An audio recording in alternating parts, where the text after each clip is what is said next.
शांती. आज आहे 12/10/2024 ची मुरली. महावाक्य आहे, गोड मुलांनो, बाबा नावाडी बनून आले आहेत.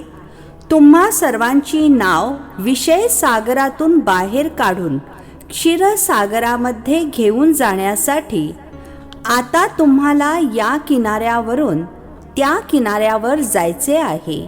प्रश्न आहे, पहिला प्रश्न आहे, तुम्ही मुले प्रत्येकाचा पाठ बघत असूनही कोणाचीही निंदा करू शकत नाही, असे का? उत्तर आहे, कारण तुम्ही जाणता हा अनादी पूर्व नियोजित ड्रामा आहे. यामध्ये प्रत्येक ॲक्टर आपापला पाठ बजावत आहे. कोणाचाही काहीही दोष नाही. हा भक्ती मार्ग देखील पुन्हा पार करावा लागणार आहे. यामध्ये थोडा देखील बदल होऊ शकत नाही. दुसरा प्रश्न आहे, कोणत्या 2 शब्दांमध्ये संपूर्ण चक्राचे ज्ञान सामावलेले आहे? उत्तर आहे, आज आणि उद्या. काल आपण सतयुगामध्ये होतो. आज 84 जन्मांचे चक्र पूर्ण करून नरकात पोहोचलो. उद्या पुन्हा स्वर्गामध्ये जाणार. ओम शांती. आता मुले समोर बसली आहेत. जिथून येतात तिथे सेंटरवर जेव्हा असतात तर तिथे असे समजणार नाहीत की आम्ही उच्च ते उच्च बाबांच्या सन्मुख बसलो आहोत. तेच आमचे टीचरसुद्धा आहेत. तेच आमची नाव पैलतिरी नेणारे आहेत, ज्यांना गुरु म्हणतात. इथे अर्थात मधुबनमध्ये तुम्ही समजता आम्ही सन्मुख बसलो आहोत. आम्हाला या विषय सागरातून काढून क्षीरसागरामध्ये घेऊन जातात. पैलतिरी नेणारे बाबा देखील सन्मुख बसले आहेत. ती एकच शिवबाबांची आत्मा आहे, जिला सुप्रीम किंवा उच्च ते उच्च भगवान म्हटले जाते. आता तुम्ही मुले समजता आम्ही उच्च ते उच्च भगवान शिवबाबांच्या सन्मुख बसलो आहोत. ते यांच्यामध्ये अर्थात ब्रह्मातनामध्ये बसले आहेत. ते तुम्हाला पैलतिरी देखील पोहोचवतात. त्यांना रथ देखील अवश्य पाहिजे ना, नाही तर श्रीमत कसे देतील? आता तुम्हा मुलांना निश्चय आहे, बाबा आमचे पिता देखील आहेत, शिक्षक देखील आहेत, पैलतिरी नेणारे नावाडी सुद्धा आहेत. आता आपण आत्मे आपल्या घरी शांतीधामला जाणार आहोत. ते बाबा आम्हाला रस्ता दाखवत आहेत. तिथे सेंटर्सवर बसण्यामध्ये आणि इथे सन्मुख बसण्यामध्ये रात्रंदिवसाचा फरक आहे. तिथे अर्थात सेंटरवर असे नाही समजणार की आम्ही सन्मुख बसलो आहोत. इथे ती अनुभूती येते. आता आम्ही पुरुषार्थ करत आहोत. पुरुषार्थ करून घेणाऱ्याला आनंद होतो. आता आम्ही पावन बनून घरी जात आहोत. जसे नाटकातले ॲक्टर्स असतात ते समजतात आता नाटक पूर्ण झाले. आता बाबा आले आहेत आम्हा आत्म्यांना घेऊन जाण्यासाठी. हे देखील समजावून सांगतात की तुम्ही घरी कसे जाऊ शकाल. ते पिता देखील आहेत. नाव पैलतिरी नेणारे नावाडीसुद्धा आहेत. ते लोक भलेही गातात परंतु समजत काहीच नाहीत की नाव कशाला म्हटले जाते. ते शरीराला घेऊन जातील का? आता तुम्ही मुले जाणता आमच्या आत्म्यांना पैलतिरी घेऊन जातात. आता आत्मा या शरीरासोबत वैश्यालयामध्ये विषय वैतरणी नदीमध्ये अडकून पडली आहे. आम्ही मूळ शांतीधामचे रहिवासी होतो. आम्हाला पैलतिरी घेऊन जाणारे अर्थात घरी घेऊन जाणारे बाबा मिळाले आहेत. तुमचे राज्य होते जे सर्व माया रावणाने हिसकावून घेतले आहे. ते राज्य पुन्हा जरूर मिळवायचे आहे. बेहदचे बाबा म्हणतात, मुलांनो, आता आपल्या घराची आठवण करा. तिथे जाऊन मग क्षीरसागरामध्ये यायचे आहे. इथे आहे विषाचा सागर, तिथे आहे क्षीरसागर आणि मूलवतन आहे शांतीचा सागर. 3 धाम आहेत. हे तर आहे दुःखधाम. बाबा समजावून सांगत आहेत, गोड गोड मुलांनो, स्वतःला आत्मा समजून बाबांची आठवण करा. सांगणारे कोण आहेत? कोणाद्वारे सांगतात? पूर्ण दिवस गोड गोड मुलांनो म्हणत राहतात. आता आत्मा पतित आहे, ज्यामुळे मग शरीर देखील तसेच मिळते. आता तुम्ही समजता आम्ही अस्सल सोन्याचा दागिना होतो आणि नंतर भेसळ पडता पडता खोटे बनलो आहोत. आता ती भेसळ निघणार कशी, यासाठी ही आठवणीच्या यात्रेची भट्टी आहे. अग्नीमध्ये सोने शुद्ध होते ना. बाबा पुन्हा पुन्हा समजावून सांगत राहतात. हे स्पष्टीकरण जे तुम्हाला देतो ते प्रत्येक कल्पामध्ये देत आलो आहे. माझा पार्ट आहे तर पुन्हा 5000 वर्षांनंतर येऊन म्हणतो, मुलांनो पावन बना. सतयुगामध्ये देखील तुमची आत्मा पावन होती. शांतीधाममध्ये देखील आत्मा पावन असते. ते तर आपले घर आहे. किती गोड घर आहे, जिथे जाण्यासाठी मनुष्य किती डोकेफोड करतात. बाबा समजावून सांगत आहेत की आता सर्वांना जायचे आहे आणि पुन्हा पाठ बजावण्यासाठी यायचे आहे. हे तर मुलांना समजले आहे. मुले जेव्हा दुःखी होतात तेव्हा म्हणतात, हे भगवान, आम्हाला तुमच्याकडे बोलवा. आम्हाला इथे दुःखामध्ये का सोडून दिले आहे. जाणतात की बाबा परमधाममध्ये राहतात तर म्हणतात, हे भगवान, आम्हाला परमधाममध्ये बोलवा. सतयुगामध्ये असे म्हणणार नाही. तिथे तर सुखच सुख आहे. इथे अनेक दुःखे आहेत तेव्हाच तर बोलावतात. हे भगवान, आत्म्याला लक्षात असते, परंतु भगवंताला अजिबात जाणत नाहीत. आता तुम्हा मुलांना बाबांचा परिचय मिळाला आहे. बाबा राहतातच परमधाममध्ये. सर्व घराचीच आठवण करतात. असे कधीही म्हणणार नाही की राजधानीमध्ये बोलवा. राजधानीसाठी कधी असे म्हणणार नाहीत. बाबा तर कधी राजधानीमध्ये राहत देखील नाहीत. ते राहतातच शांतीधाममध्ये. सर्वजण शांती मागतात. परमधाममध्ये भगवंताकडे तर जरूर शांतीच असेल, ज्याला मुक्तिधाम म्हटले जाते. ते आहे आत्म्यांचे राहण्याचे स्थान, जिथून आत्मे येतात. सतयुगाला घर म्हणणार नाही. ती आहे राजधानी. आता तुम्ही कुठून कुठून आला आहात. इथे येऊन सन्मुख बसले आहात. बाबा मुलांनो मुलांनो असे म्हणत बोलतात. पित्याच्या रूपामध्ये मुलांनो मुलांनो म्हणतात आणि मग शिक्षक बनून सृष्टीच्या आदी मध्य अंताचे रहस्य किंवा इतिहास भूगोल समजावून सांगतात. या गोष्टी कोणत्याही शास्त्रांमध्ये नाहीत. तुम्ही मुले जाणता मूलवतन आहे आम्हा आत्म्यांचे घर. सूक्ष्म वतन तर आहेच दिव्य दृष्टीची गोष्ट. बाकी सतयुग, त्रेता, द्वापर, कलयुग तर इथेच असते. पार्ट देखील तुम्ही इथे बजावता. सूक्ष्म वतनचा काहीही पार्ट नसतो. ही साक्षात्काराची गोष्ट आहे. काल आणि आज हे तर चांगल्या प्रकारे बुद्धीमध्ये ठेवले पाहिजे. काल आम्ही सतयुगामध्ये होतो, मग 84 जन्म घेता घेता आज नरकामध्ये आलो आहोत. बाबांना बोलावतात देखील नरकामध्ये. सतयुगामध्ये तर अथाह सुख आहे, त्यामुळे कोणी बोलावत सुद्धा नाही. इथे तुम्ही शरीरामध्ये आहात तेव्हा बोलता. बाबा देखील म्हणतात, मी जानी जानन हार आहे, अर्थात सृष्टीच्या आदी मध्य अंताला जाणतो. परंतु ऐकू कसे. विचार करण्यासारखी गोष्ट आहे ना, म्हणून लिहिले आहे. बाबा रथ घेतात. म्हणतात, माझा जन्म तुमच्यासारखा नाहीये. मी यांच्यामध्ये अर्थात ब्रह्मा बाबांमध्ये प्रवेश करतो. रथाचा सुद्धा परिचय देतात. ही आत्मा देखील नाव रूप धारण करत करत तमोप्रधान बनली आहे. यावेळी सगळे अनाथ आहेत, कारण बाबांना जाणत नाहीत. तर सर्व मुले अनाथ आहेत.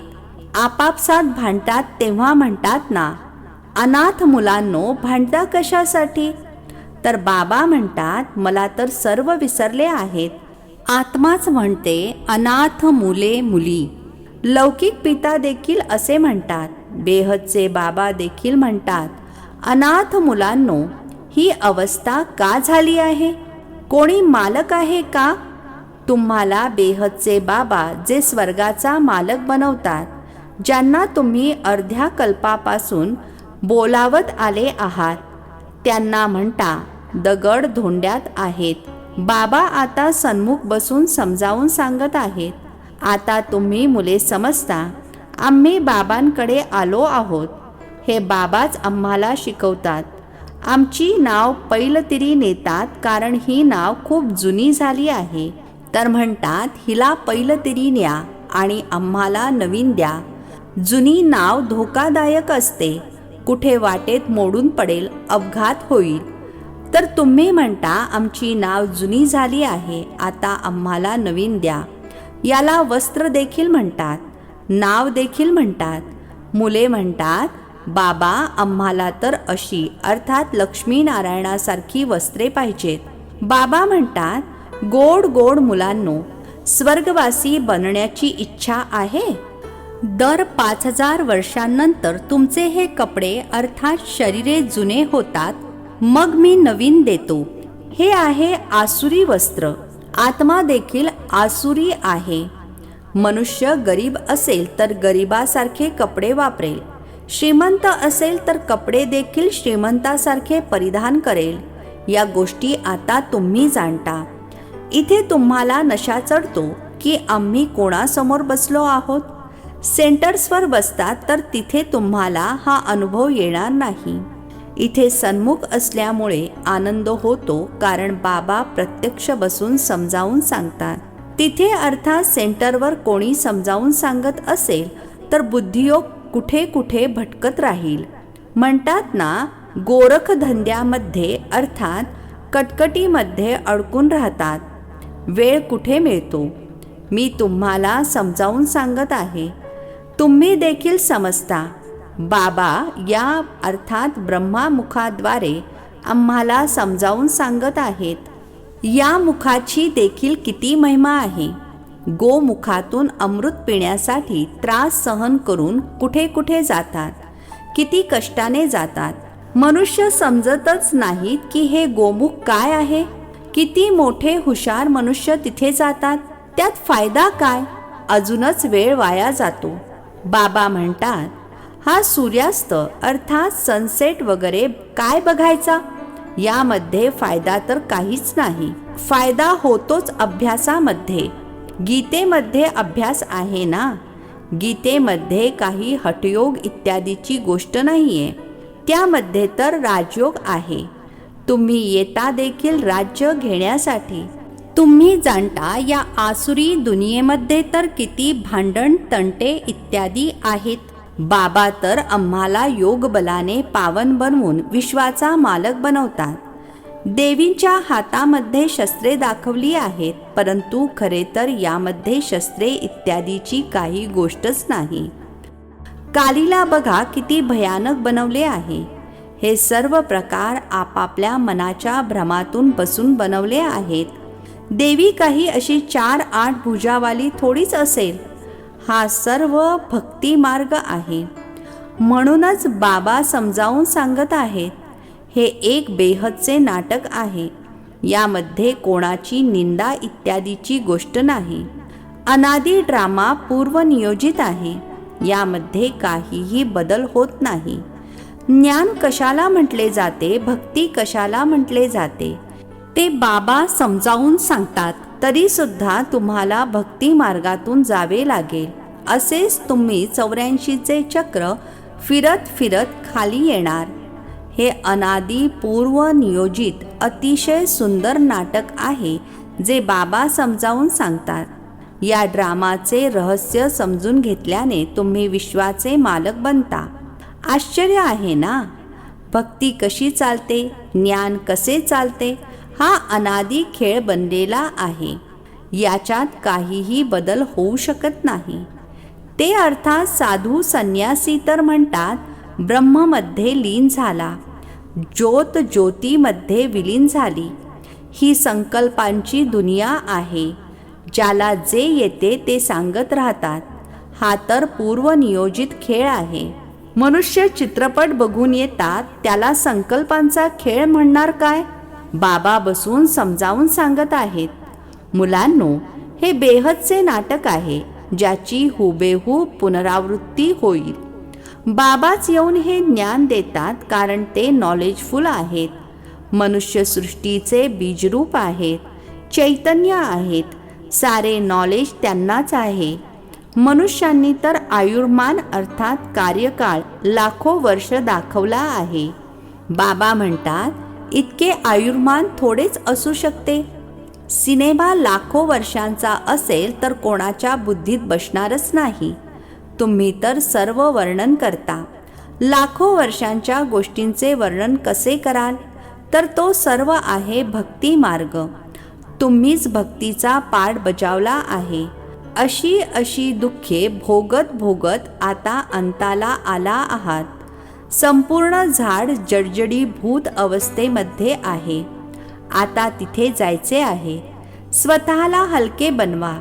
याने अर्थात ब्रह्मा बाबांनी देखील हलके केले ना, तर सर्व बंधने तुटतील. नाही तर मुले, संपत्ती, कारखाने, ग्राहक, श्रीमंत व्यक्ती इत्यादी आठवत राहतील. धंदा सोडून दिला तर मग आठवण काय येईल? इथे तर सर्व काही विसरायचे आहे. या सर्वांना विसरून आपल्या घराची आणि राजधानीची आठवण करायची आहे. शांतीधाम आणि सुखधामची आठवण करायची आहे. शांतीधामहून मग आपल्याला इथे यावे लागेल. बाबा म्हणतात, माझी आठवण करा. यालाच योग अग्नी म्हटले जाते. हा राजयोग आहे ना. तुम्ही राजऋषी आहात. ऋषी पवित्र असणाऱ्याला म्हटले जाते. तुम्ही पवित्र बनता राज्य मिळवण्यासाठी. बाबाच तुम्हाला सर्व सत्य सांगतात. तुम्ही देखील समजता हे नाटक आहे. सर्व ॲक्टर्स जरूर इथे असले पाहिजेत. मग बाबा सर्वांना घेऊन जातील. ही ईश्वराची वरात अर्थात शोभायात्रा आहे ना. तिथे अर्थात परमधाममध्ये बाबा आणि मुले राहतात. मग इथे पाठ बजावण्यासाठी येतात. बाबा तर कायमच तिथे राहतात. जेव्हा दुःखी होतात तेव्हाच माझी आठवण करतात. तिथे मग मी काय करणार? तुम्हाला शांतीधाम सुखधाममध्ये पाठविल्यानंतर बाकी काय हवे? तुम्ही सुखधाममध्ये होता, बाकी सर्व आत्मे शांतीधाममध्ये होते. नंतर मग नंबरवार येत राहिले. आता नाटक पूर्ण झाले. बाबा म्हणतात, मुलांनो, आता निष्काळजीपणा करू नका. पावन तर जरूर बनायचे आहे. बाबा म्हणतात, हा त्याच ड्रामा अनुसार पाठ बजावला जात आहे. तुमच्याकरिता ड्रामा अनुसार मी कल्पकल्प येतो. आता नवीन दुनियेमध्ये जायचे आहे ना. अच्छा. गोड गोड खूप खूप वर्षांनंतर भेटलेल्या मुलांप्रती मात पिता बापदादांची प्रेमपूर्वक आठवण आणि सुप्रभात. आत्मिक पित्याचा आत्मिक मुलांना नमस्ते. आम्हा आत्मिक मुलांचा आत्मिक पित्याला नमस्ते. धारणेसाठी मुख्य सारांश आहे. पहिला पॉइंट आहे, आता हे जुने झाड जडजडीभूत झाले आहे.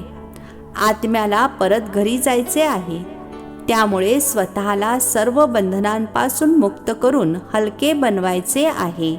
इथले सर्व काही बुद्धीने विसरायचे आहे. दुसरा पॉइंट आहे, अनादी ड्रामा बुद्धीमध्ये ठेवून कोणत्याही पार्टधारीची निंदा करायची नाही. ड्रामाच्या रहस्याला समजून विश्वाचा मालक बनायचे आहे. आजचे वरदान आहे, शांतीच्या शक्तीद्वारे आत्मशक्तीची झेप घेण्याची गती तीव्र करणारे विश्व परिवर्तक भव. शांतीच्या शक्तीद्वारे आत्मशक्तीची झेप घेण्याची गती तीव्र करणारे विश्व परिवर्तक भव. स्पष्टीकरण आहे, विज्ञानाच्या साधनांची गती विज्ञानाच्या साहाय्याने कमी देखील करू शकतो, तसेच वाढवू देखील शकतो.